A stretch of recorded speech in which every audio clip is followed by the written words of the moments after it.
Take it, and disappear. Vanessa Vale pushed the check across the low marble table with two manicured fingers, as if money were a napkin and Lumi were a spill. Downstairs, the anniversary party still glittered, strings, crystal, donors laughing too loudly under too much gold light, but up here in the private lounge, the music came through the walls as a slow, drowning pulse. Lumi looked at the check. Then she looked at the woman who had written it. Vanessa was beautiful in the polished, expensive way that made people lower their voices before they lied to her. Silver dress. Bare shoulders. Diamond earrings sharp enough to draw blood. The kind of face that belonged on charity boards, glossy magazines, and carefully cropped wedding photos. "I'm sorry," Lumi said. "Is this a tip, or are we negotiating my dramatic exit?" Vanessa's smile did not move. "Whatever Adrian promised you, I can offer more." Behind Lumi, the door was closed.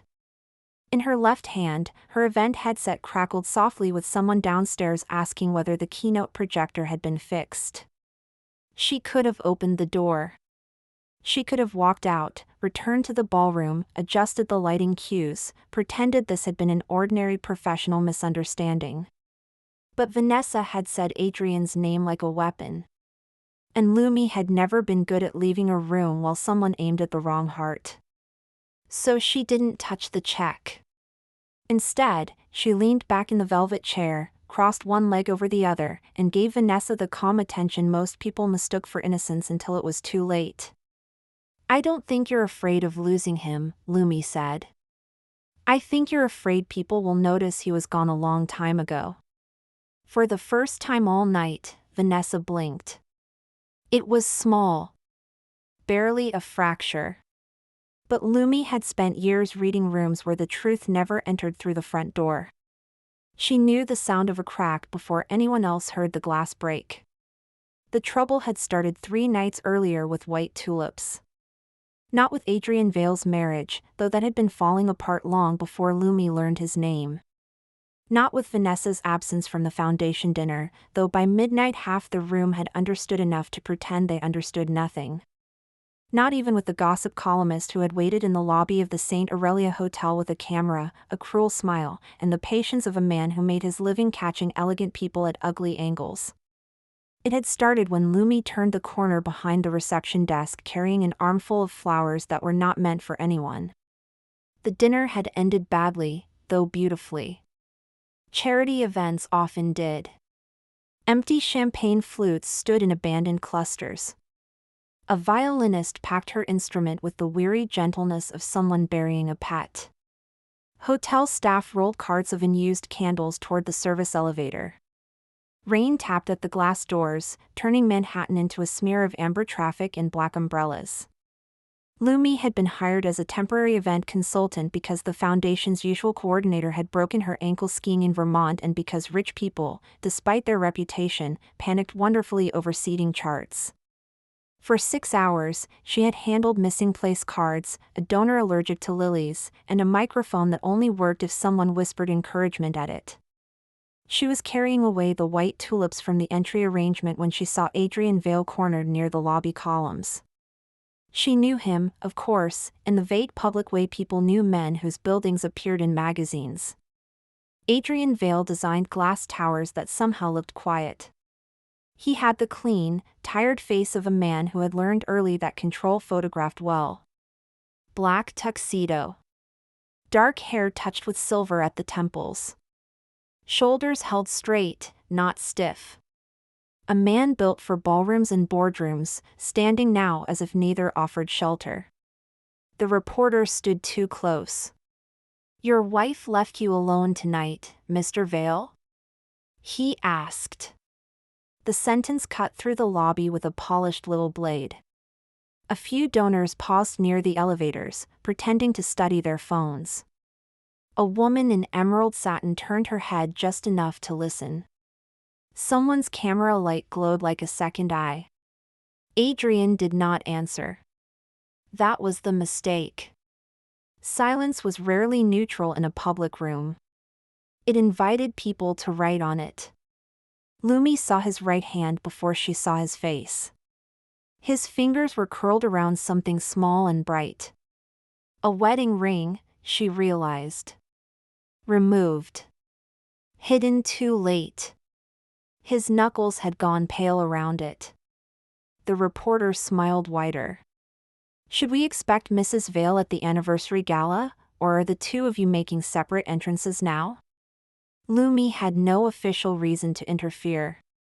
That had never stopped her when interference was the civilized word for mercy. She walked straight to Adrian, shifted the tulips into his arms, and said, clear enough for the reporter to hear, Vanessa asked me to give you these. She said you'd understand why she chose white. Adrian looked at her as if she had opened a door in a wall he had been bleeding against. The reporter hesitated. It was only a second, but second chances were often made of less. The tulips transformed the image. A lonely husband became a man receiving a private message. A missing wife became a woman with mysterious taste. White became symbol, apology, elegance, anything but absence. Would you care to comment on that? The reporter asked, trying to recover. Lumi smiled at him. Not warmly. Warmth would have been wasted. I wouldn't, she said. That's the lovely thing about private messages. A laugh slipped from somewhere near the elevators. Small, nervous, but enough. The room turned away from the kill. Adrian lowered his gaze to the flowers, then back to Lumi. His eyes were gray, or blue, or simply tired enough to hold both. Thank you, he said quietly. Don't thank me yet, she murmured. Walk. He walked. They moved together through the lobby as if the whole thing had been planned, past the brass luggage carts and the staff pretending not to stare. Lumi did not touch his arm. She didn't need to. Men like Adrian Vale were accustomed to being guided by invisible rails, reputation, expectation, fear. She simply gave him a better line to follow. At the side entrance, beneath a green-striped awning slick with rain, he stopped. I should give these back, he said, looking down at the tulips. They're yours now. I've committed fraud on their behalf. That surprised a laugh out of him. A real one. It came late, rough at the edges, as if disuse had made it strange in his throat. Rain stitched silver lines through the alley. Neon from a pharmacy sign glowed in the puddles. Lumi shifted her clipboard under her coat and stepped away from the drip at the awning's edge. Adrian noticed and moved aside at once. I'm sorry. I didn't mean to trap you out here. You didn't. The weather did. It's more experienced. I owe you an explanation. No, Lumi said. You don't. That, more than the flowers, seemed to unsettle him. Most people wanted the story. They wanted the wound unwrapped, the private failure made available in exchange for sympathy. Lumi had never found that very kind. Sometimes the gentlest thing a person could offer was not curiosity but room. Adrian looked toward the avenue where taxis slid past with their lights already occupied. At least let me get you a car. I'm not getting into a car with a married man I just rescued from a lobby execution. Terrible optics. His mouth curved. Fair. You can thank me with coffee. In a public place. With both hands visible. He glanced down at the hand still holding his wedding ring. For 1 second she regretted the joke, but he didn't flinch. He slipped the ring into his pocket, not hiding it exactly, but putting it somewhere less accusatory. There's a diner around the corner, he said. Perfect. I trust places that keep pancakes available after midnight. It suggests moral stability. The diner was narrow, bright, and nearly empty. A tired cook scraped the grill. A college student slept over a laptop in the back booth. The windows trembled faintly each time a delivery truck passed outside. They sat across from each other beneath a flickering red neon sign that made Adrian's tuxedo look too formal and Lumi's black event dress look almost conspiratorial. The tulips lay between them on the vinyl seat like witnesses. He ordered black coffee. She ordered coffee with cream and a piece of lemon pie because she did not believe in enduring dramatic nights on an empty stomach. "You handled that reporter like you'd met him before," Adrian said. "I've met his species." "That obvious?" "Painfully." She stirred cream into her coffee. "People don't need the truth when they're hunting for scandal. They just need something elegant enough to slow them down." Adrian studied her over the rim of his cup. Lumi did not mind being studied when it was honest. His attention did not paw or perform.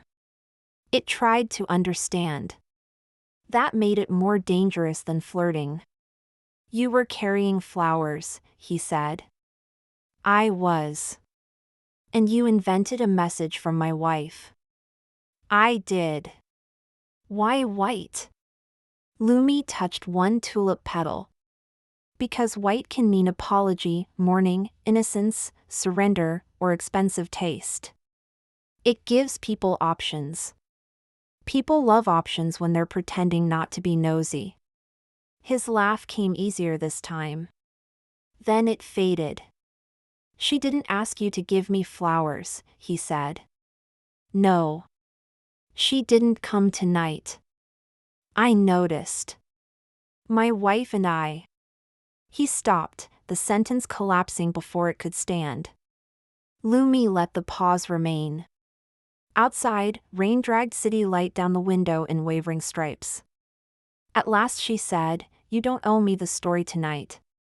Adrian looked at her, and something in his expression loosened. Not relief exactly. Relief was too simple. It was the stunned gratitude of a man who had braced for impact and found a hand on his shoulder instead. "That may be the kindest thing anyone said to me all evening," he said. Low bar. "Your evening involved a lobby ambush." It did. And very dramatic florals. He looked at the tulips again. "I don't know your name." "Lumi." "Just Lumi?" "Tonight, yes." "Adrian." "I know." "You knew who I was?" "You designed the Mercer Library renovation. Also, your face was printed on the dinner program." "Less flattering." "Definitely. The program made you look like you were about to apologize for modernism." His smile came again, and this time she felt it land somewhere it should not have. She blamed the hour. After midnight, even restraint took on warmer lighting. They parted outside the diner beneath rain that had softened to mist. He insisted on waiting until her car arrived. She let him, not because she needed it, but because it seemed to steady him to do one useful thing before the night ended. As she got into the cab, he leaned slightly toward the open door. "Lumi," he said. "I'm sorry you were pulled into that." She looked at the tulips in his hands, white and absurd and strangely beautiful under the street lamp. "I wasn't pulled," she said. "I walked." The next morning, New York did what New York always did with private pain and public lighting. It made content. The photo appeared on a gossip account before Lumi finished her first coffee. It showed Adrian beneath the hotel awning, head bent toward her as if receiving a confession. The tulips glowed between them. Her face was half-turned, blurred by rain, which made her look more mysterious than she felt while arguing with a printer over invoice templates. The caption read, "A lonely architect, a missing wife, and midnight flowers." By 11, the foundation called. By 11:30, Lumi understood she had not been invited back because of her floral instincts. "Mrs. Vale was impressed by how you handled last night's situation," the assistant said, voice tight with the terrified brightness of someone reading from a script. We'd love for you to help with the private art reception this week. Would you? Lumi said. Yes. The board feels continuity would be beneficial. Continuity is a beautiful word. It means everyone is pretending this was planned. There was a small silence. The rate would be your emergency rate, the assistant added. Lumi looked at the photo again. Adrian's face in the image was softer than it had been in the lobby. That bothered her more than the caption. I'll send the contract, she said. Adrian called 2 hours later. She knew it was him before he spoke. Some silences had architecture. You don't have to take the job, he said. Good afternoon to you, too. I mean it. Vanessa can be efficient? A pause. That's one word. I already took it. Lumi. I don't usually let rich people scare me out of invoices. His exhale held something close to laughter, but not quite. I'm trying to warn you. I know. She may think there's something between us. There isn't. Another pause. This one changed temperature. No, he said. There isn't. Lumi should have let that settle. Instead, because she had a weakness for stepping precisely where rooms got interesting, she said, Relax, Mr. Vale. I know how to stand near a fire without calling it romance. You make that sound easy. It's not. I just have better shoes for it. He laughed then, quietly. She could picture him in some office of glass and steel, tie loosened, one hand at his window, looking down at a city full of people who had opinions about his marriage and no idea what his kitchen sounded like at breakfast. Be careful, he said. The words should have felt presumptuous. They didn't. Try not to look tragic in any more weather, she replied. It encourages speculation. The night before the art reception, Lumi found herself in another hotel ballroom, this one emptier, colder, and more honest than it would be once filled with donors. Paintings leaned against velvet-covered walls, waiting to be lit. Extension cords curled under tables. Buckets of white flowers stood near the stage like quiet accusations. She was adjusting a tulip arrangement when Adrian entered carrying a scale model under one arm. He wore no tuxedo this time. Just a charcoal coat, open collar, and the tired focus of a man who had come to deliver something practical and walked into the place where his life had become symbolic. You're doing it again, he said. Doing what? White tulips. I can switch to roses if you'd prefer something more obviously doomed. He set the model on a table. It was a proposal for a community arts wing the foundation planned to fund, all clean lines and warm interior courtyards. Lumi walked around it slowly. This is yours? Yes. It feels kinder than your towers. He looked at her sharply, then away. My towers are kind. They're elegant. Not the same thing. Most men in his position would have defended the work. Adrian did not. He leaned both hands on the table, studying the tiny building as if it had been designed by someone he missed. Vanessa and I have been separated for 6 months, he said. Lumi did not move. He seemed almost surprised by his own confession, but once it was out, the rest followed with the momentum of water finding a crack. We didn't announce it because of the foundation. Because of my firm. Her family. My parents.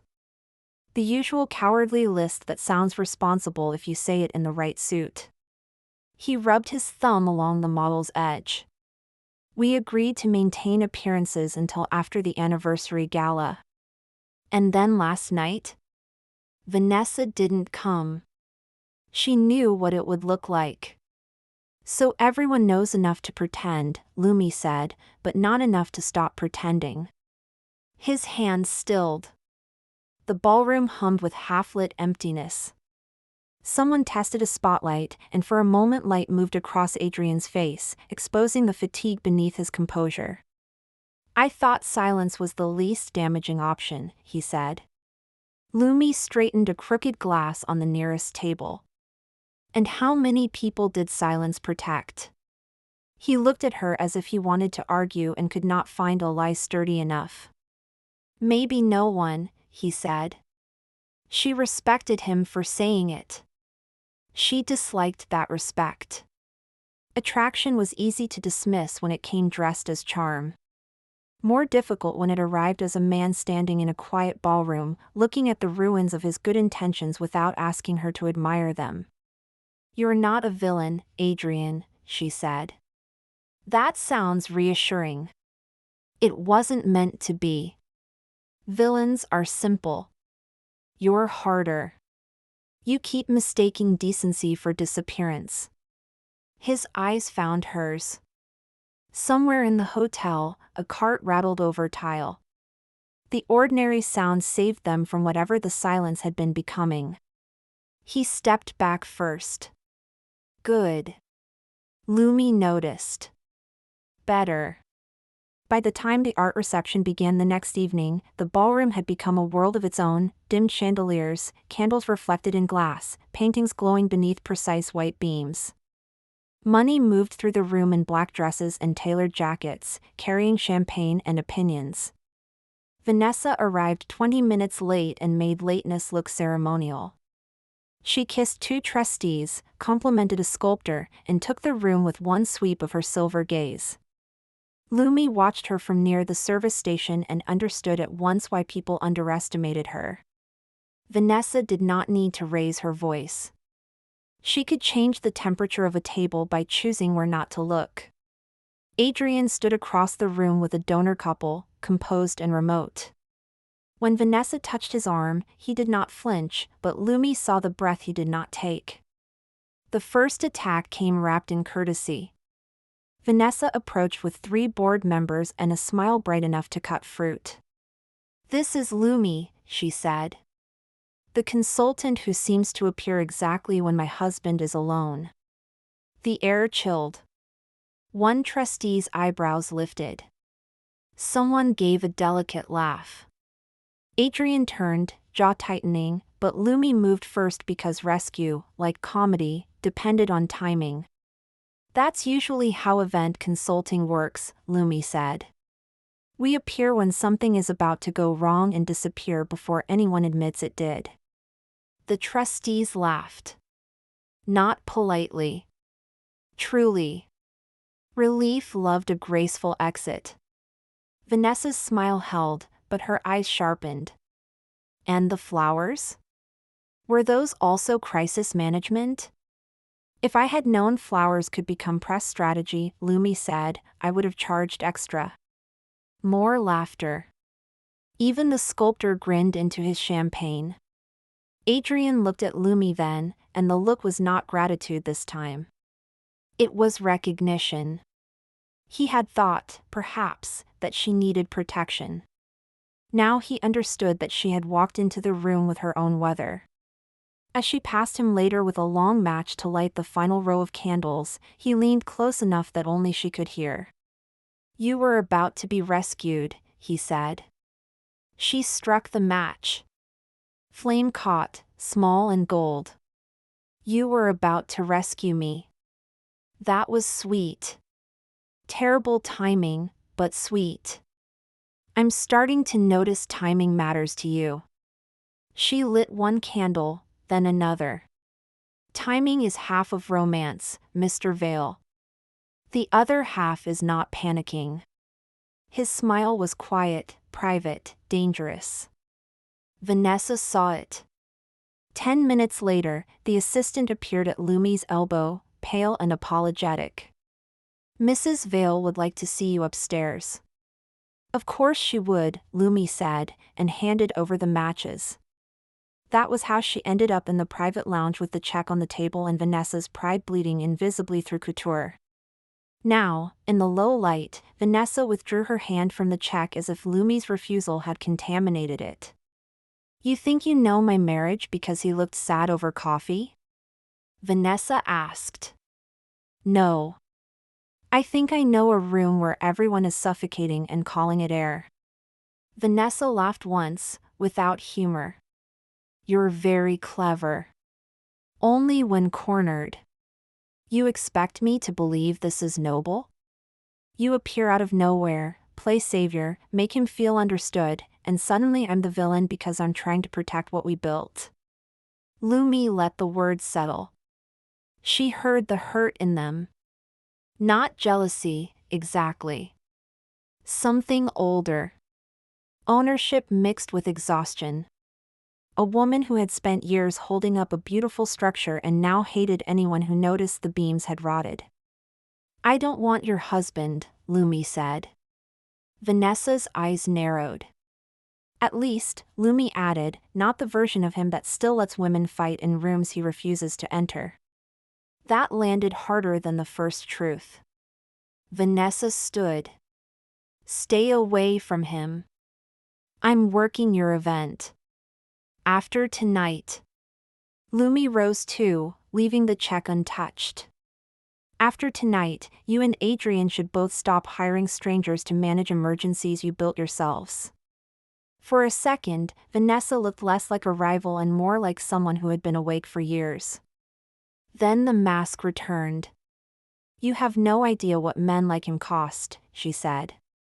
Lumi softened, just enough. Maybe not. But I know what people pay when they confuse being needed with being loved.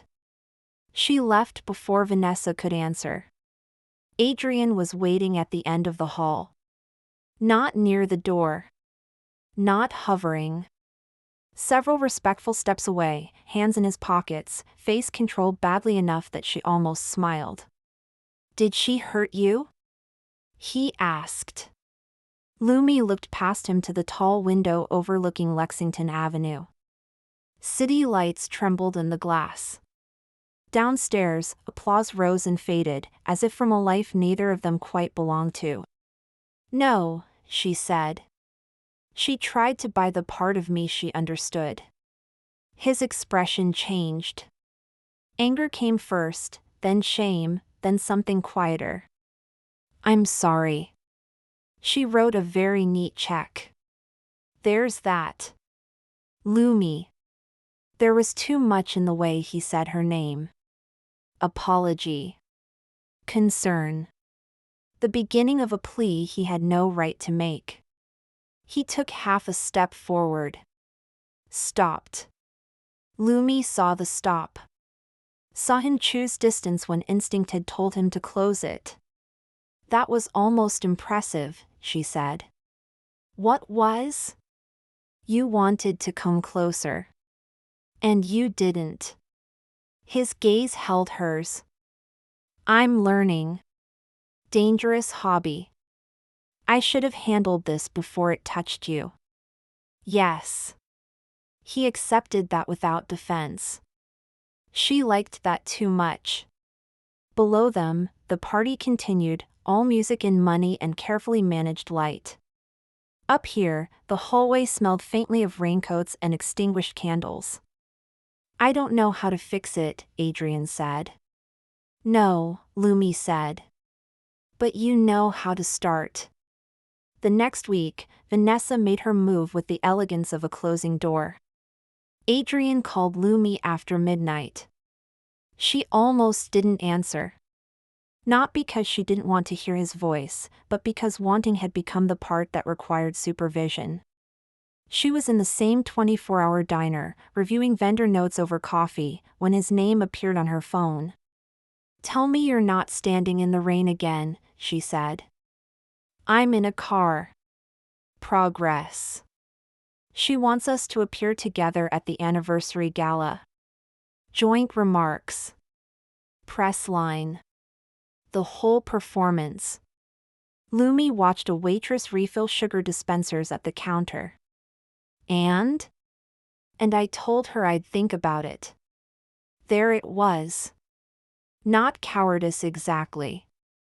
The reflex of a man who had survived by delaying impact. A cab hissed through rain outside. Lumi closed her folder. "Where are you?" he asked. "Diner." "May I come?" "You may enter a public place and purchase your own coffee." He arrived 20 minutes later in a dark coat, rain in his hair, exhaustion under his eyes. He looked too handsome for his own good and too lost for hers. "I'm sorry she did that," he said as he sat.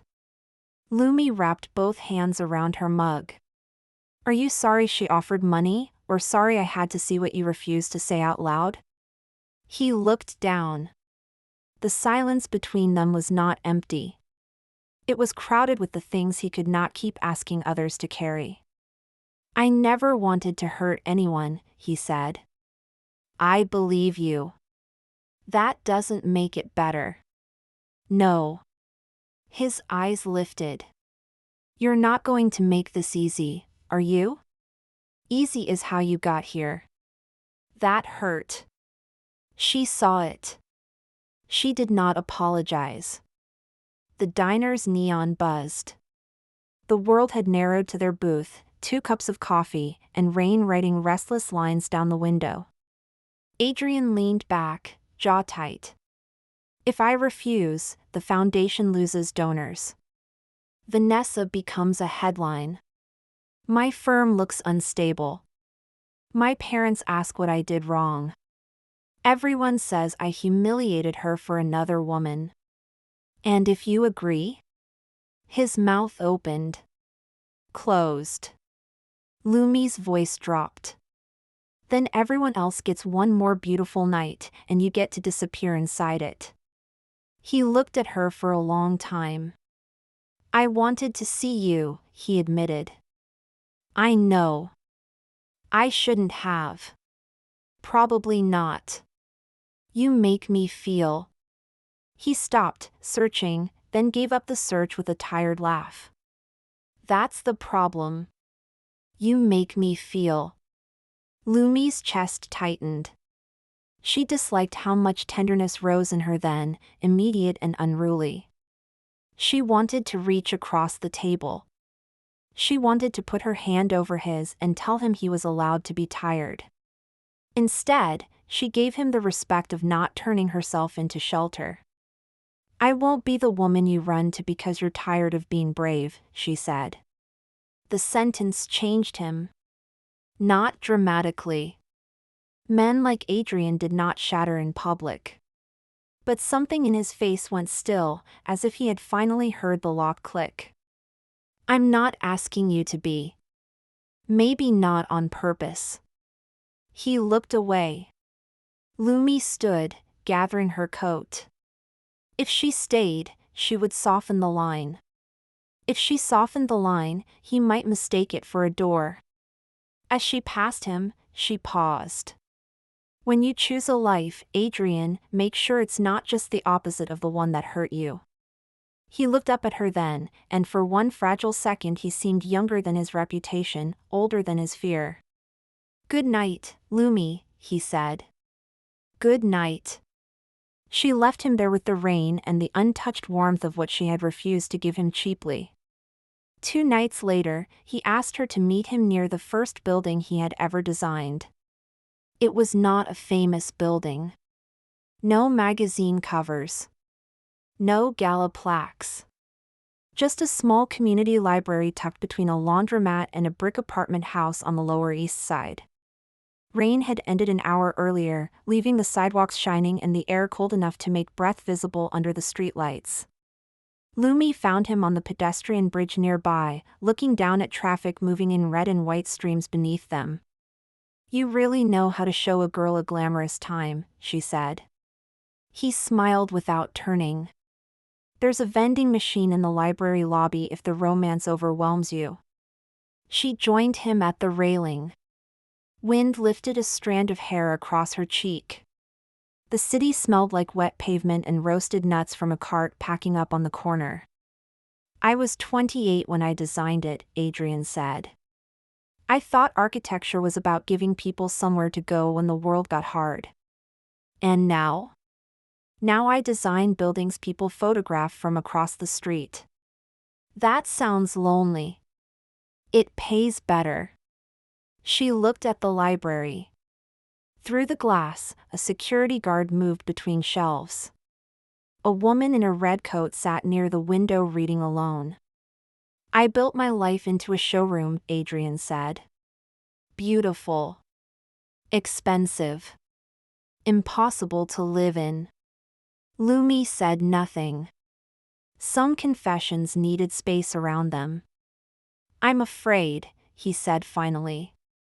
Of the press. Of my firm losing contracts.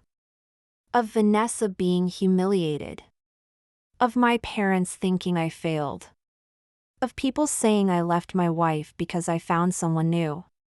He turned to her. Of you being turned into the reason because I was too much of a coward to tell the truth before you existed in the story. There it was. No polish. No cleverness. Just the exposed foundation. Lumi placed her hands on the cold railing. The problem isn't what people will say. No? They'll say something. They always do. The problem is that you've let everyone pay interest on your silence. He nodded slowly, as if the words had weight. I don't want you to be another secret in my life, he said. The wind moved between them. Lumi's fingers had gone pale against the metal.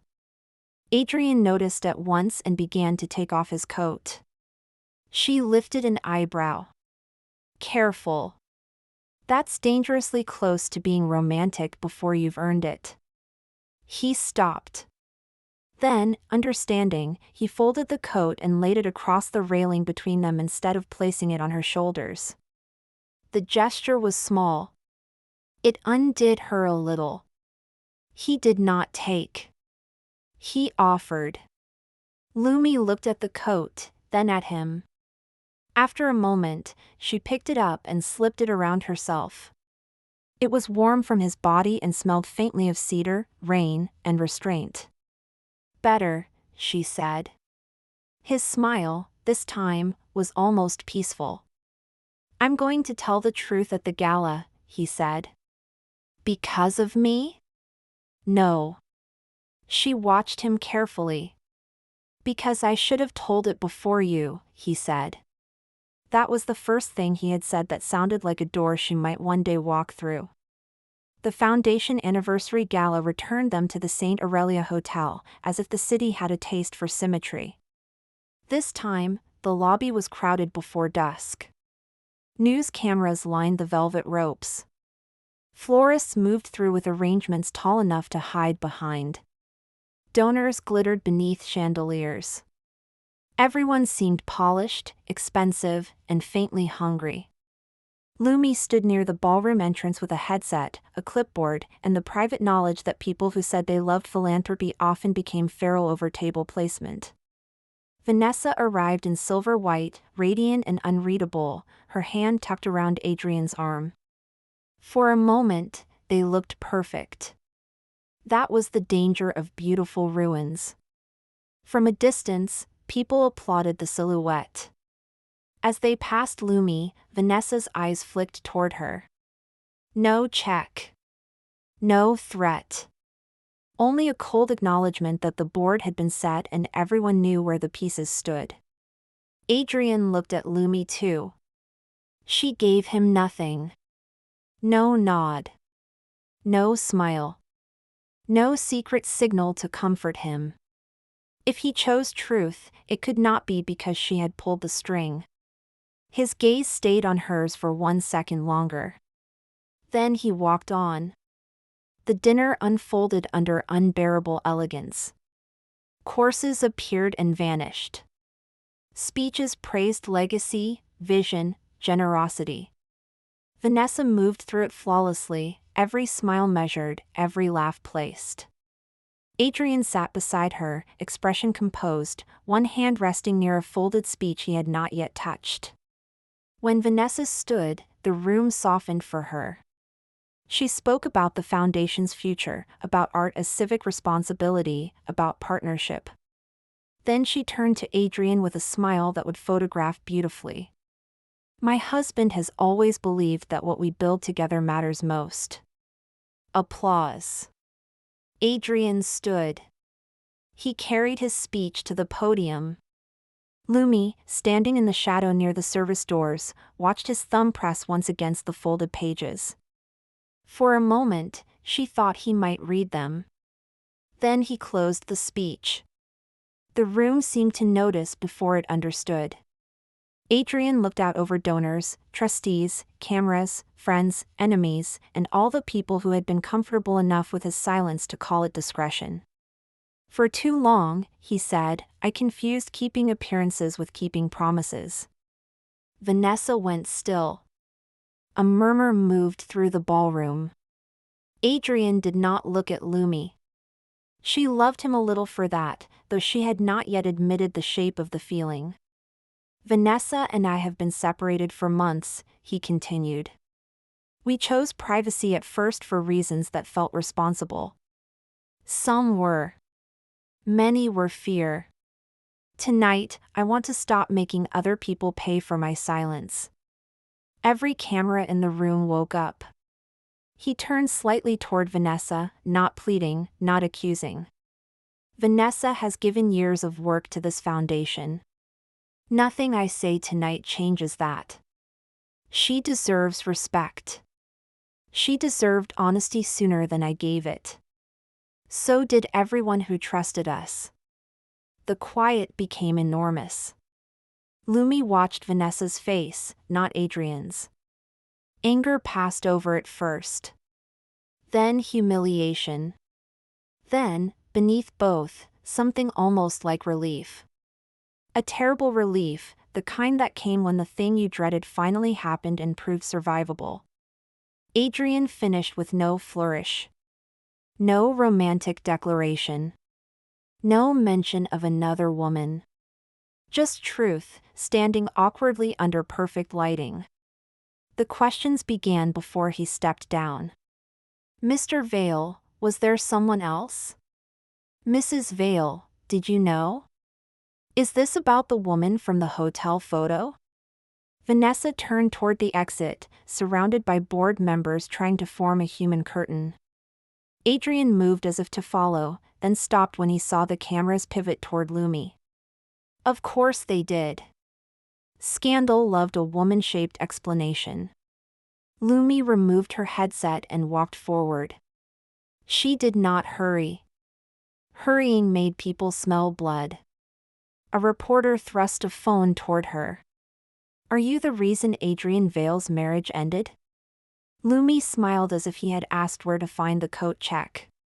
Tonight is a foundation anniversary, she said, not a guessing game. If you need a headline, try, grown adults finally telling the truth with better lighting. For one stunned second, the room held. Then someone laughed. Then someone else. Not enough to erase the damage. Enough to break the hunt. She turned slightly, addressing the nearest cluster of reporters with that same smooth calm. Mrs. Vale's work with this foundation is the reason most of us are here. Mr. Vale's statement is his. I'm the consultant trying to keep your microphones out of the dessert table. That got a bigger laugh. It also gave Vanessa time to leave with dignity and Adrian time to breathe. When Lumi finally looked at him, he was standing near the edge of the stage, watching her with an expression she had never seen on him before. Not rescue. Not need. Choice. He did not come to her. Not then. Not in front of cameras hungry enough to turn a glance into betrayal. He only lowered his head once, a gesture so small no one else would understand it. Lumi did. Weeks passed. Public storms, like real ones, were loudest before people got bored. The foundation released a statement. Adrian and Vanessa confirmed their separation with careful respect and no useful scandal. Vanessa continued her work. Adrian's firm lost one nervous client and gained two quieter ones who admired honesty when it came with good design. The gossip accounts tried to keep Lumi in the frame, but she refused to stand still for them. No interviews. No dramatic posts. No midnight photos. She went back to work, to coffee, to living as if she had not briefly become the city's favorite blurred woman under an awning. Adrian did not ask to see her for 3 weeks. He sent one message the morning after the gala. "You were magnificent. I'm sorry they aimed at you." She replied, "They aimed poorly." Then nothing that pulled. Nothing that leaned. He gave her time, which was either wisdom or the most attractive form of apology. On a rainy Tuesday after midnight, Lumi pushed open the door of the same 24-hour diner and found him in their old booth. Not hiding. Waiting. He wore a navy sweater under his coat, no tie, no armor. His hair was damp from the rain. On the table in front of him sat 2 coffees, 1 slice of lemon pie, and a small bouquet of white tulips. Lumi stopped beside the booth. This is either very thoughtful or evidence of a troubling floral dependency. Adrian stood. Both can be true. She slid into the seat across from him. "You remembered the pie." "I remember most things you say." "That sounds romantic." Risky start. "I was warned not to become romantic before midnight." She glanced at the clock over the counter. "It's 1:07. You found a loophole." He smiled, but his hands were still. No performance. No rush to charm his way past what mattered. "Last time," he said, "you gave me flowers to survive a lie. Tonight, I brought them because I'm done hiding." Lumi looked at the tulips. White had changed. In the lobby, they had been cover. Strategy. A beautiful curtain thrown across an ugly opening. Here, under diner neon with rain ticking against the glass, they looked almost shy. "So this is finally a real invitation?" she asked. "Only if you say yes." She touched one petal with her fingertip. "And what exactly am I being invited to?" "Coffee first," he said. "A walk if the rain gets theatrical. Dinner on a night that doesn't require crisis management. Eventually, if I'm very lucky, the chance to know you when nobody needs rescuing." Lumi let that sit between them. He had learned. Not perfectly. Not magically. But enough to understand that she was not a reward for public honesty, not a soft place to collapse after doing one brave thing. She was a woman. A choice. A life with weather of its own. "And if I say no?" she asked. "I'll still be grateful I met you." That was almost too good. "I practiced not overdoing it." She laughed, and his face changed with the sound, as if something in him had been waiting weeks for proof that joy could return without asking permission. Lumi picked up one tulip and tapped it lightly against the back of his hand. "Yes," she said. "But coffee first. I don't trust men who become romantic before midnight. It's after midnight." I said what I said. They drank coffee while rain silvered the window. They talked about ordinary things first because ordinary things, after a season of spectacle, felt intimate. He told her he had moved into a smaller apartment near the river and discovered he owned too many chairs for one person.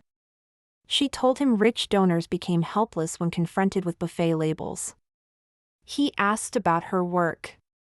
She told him about hotel ballrooms, emergency flowers, and the strange loneliness of being excellent at leaving before the story ended. "Do you always disappear?" he asked. "When the job is done."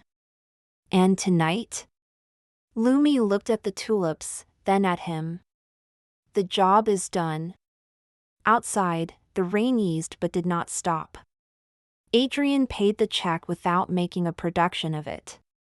At the door, he opened an umbrella and held it above them both, leaving enough space for her to step under it by choice. She noticed. Of course she noticed. They walked down the block beneath the dark shine of Manhattan after rain. Steam rose from a grate. A taxi blurred past, throwing gold light over the wet street. The city felt less like an audience now and more like a witness willing to keep quiet. At the corner, Lumi's shoulder brushed his sleeve. Adrian stopped. She looked up at him. "You're thinking very loudly." "I'm trying not to get the timing wrong." "Admirable." "May I?" The question was simple. Not smooth. Not practiced. It held all the distance he had learned to honor and all the nearness he hoped she would allow. Lumi did not answer with words. She stepped closer. The umbrella tilted slightly as Adrian lowered his head. Rain whispered around them, tapping the black fabric overhead, shining in her lashes, turning the streetlights into halos no one had ordered and no one could afford. His kiss was careful at first, a question still asking. Then Lumi's hand rose to the front of his coat, and the answer changed them both. It was not a stolen kiss. Not a secret one. Not the kind that needed a hallway, a lie, or someone else's absence to exist. It was slow. Clear. Chosen. When they drew apart, Adrian rested his forehead near hers, smiling like a man who had finally stepped out of a beautiful building that had never been home. Lumi touched the tulip stem tucked beneath his arm and whispered, "For the record, I still think you owe me extra for the original flowers." He laughed softly. "Send the invoice." "I will. I'll pay it." "I know." He looked at her then, rain behind him, city light caught along the edge of his face, and she saw what had been hidden the first night beneath shame and polish and fear. Not a perfect man. Better than that. A man trying to become inhabitable.